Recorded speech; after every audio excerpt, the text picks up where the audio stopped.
Hello, Bill Terra here. Last week, Marlene and I watched a new documentary produced by Michael Moore called The Planet of the Humans. It was released free on YouTube for the 50th anniversary of Earth Day, and since then it's been taken down because there was some question about some of the footage in it. But the film caused such a shock in the environmental movement that some figures demanded it be taken down even before then, while others claimed that it was damaging to the whole alternative energy industry and would be used as propaganda for conservative climate change deniers. Now, I've read several of the critiques that they make on this film, and there's some good points there. But there's some facts that should provoke a little bit more thoughtful response. The film focuses on flaws in current environmental thinking, but it makes its case by using some outdated examples.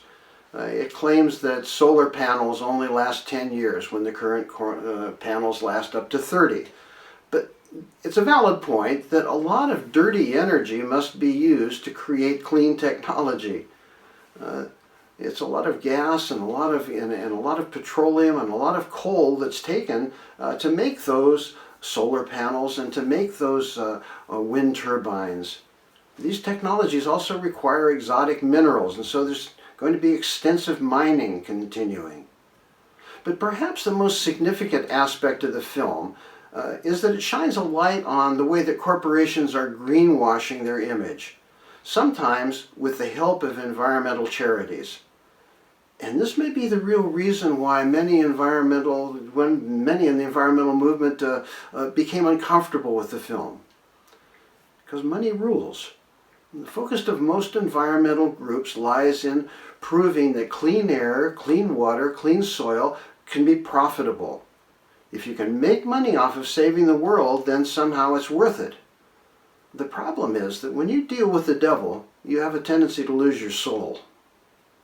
The Environmental Defense Fund, for instance, led the way in 1990. It partnered with McDonald's to introduce more sustainable packages. That's ironic because in the neighborhoods where McDonald's has its restaurants, that's usually the greatest source of pollution. The World Wildlife Fund receives funding from Coca-Cola to save the polar bear. It's driven sales of over 1 billion cans of Coke. I say that again, cans of Coke, adorned with a picture of a white polar bear on it. Conservation International has partnerships with Starbucks and Walmarts, and the Nature Conservatory has partnered with Boeing and British Petroleum and Shell and Monsanto and Walmart. That's strange partnerships there. So why is this important? The problem here is that all of this partnership has produced almost nothing. In fact, no substantive results have been achieved in the last 50 years since Earth Day started on environmental issues. The neoliberal support for the environment's focused on governmental lobbying and so-called partnerships with corporations who are part of the polluting class. Incremental changes, promises unfulfilled, endless negotiations, it all goes nowhere. And there's a reason for this, and it's a very important reason. We cannot save the environment and keep the cozy lifestyle we now enjoy in the developed economies. We're unwilling to give up on our privilege or give anything up, even when it would make our lives healthier and probably more pleasant in the long run. Some of the main complaints regarding the current lockdown are about haircuts and hamburgers. People are frustrated because their habits have been broken. It's what individuals do that counts. It's the consumption that drives our manic need for energy. What we buy, what we use, what we eat, it all comes into the mix. We're either part of the solution or part of the problem. There's no gray zone here. There's no time to waste and no balanced or reasonable way out. The only solutions that matter are those that challenge normalcy and social conditioning. So what can we do? Well, over the past months, we've seen that behaviors can be changed.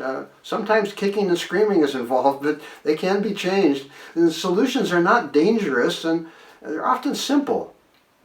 Look at the fashion industry. 10% of annual global carbon emissions. 10%, that's more than international flights and maritime shipping combined on fashion. That doesn't take into account the water pollution that's generated. At this pace, the fashion industry's greenhouse gas emissions will surge by more than 50% by 2030. So, stop buying clothes we don't need. Forget fashion. 13% of all the electricity worldwide is used in air conditioning.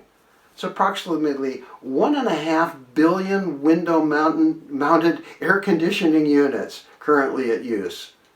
And today, most of these conditioners use hydrofluorocarbons. When they're scrapped, the coolants leak out into the atmosphere, where they are a major pollutant. They're approximately 1,000 to 3,000 times more potent than carbon dioxide as a greenhouse gas. And this figure doesn't even include refrigeration for food transportation. So, stop using air conditioning. Remember, there was great excitement about straws, plastic straws a couple of years ago, and everybody was going to save the fish by saving the straws. They were polluting the ocean. And that's true. Their straws were stupid and they were going in the ocean. But according to a report by Greenpeace, it's abandoned fishing gear that makes up the majority of large plastic pollution in the oceans. It's deadly to marine life. More than 640,000 tons of nets, lines, and pots every year dumped into the ocean. They're discarded in the sea. They kill the fish. Only 13% of the ocean is still a marine wildlife area. And since 1970, we've killed almost half the fish in the sea. So, we'll stop eating fish. We know the damage that the meat and dairy industries cause to the environment. The meat, the milk, the leather, the fur, they're all a product of an industry that's barbaric and toxic. It will not go away until we stop using them. When the conversation becomes abstract and the cause of our problems become evil businessmen or corrupt politicians or mad scientists, we fail to acknowledge our own complacency. It's easy to get more excited about those things we cannot change than those that we can. We all share in the cause, and we can all share in the solution. Change is difficult. We need to support each other and evolve a better way of living. So join Marlene and I in the creation of a healthy planet for humans and non-humans alike. Join the evolution. Thank you for listening. Be well.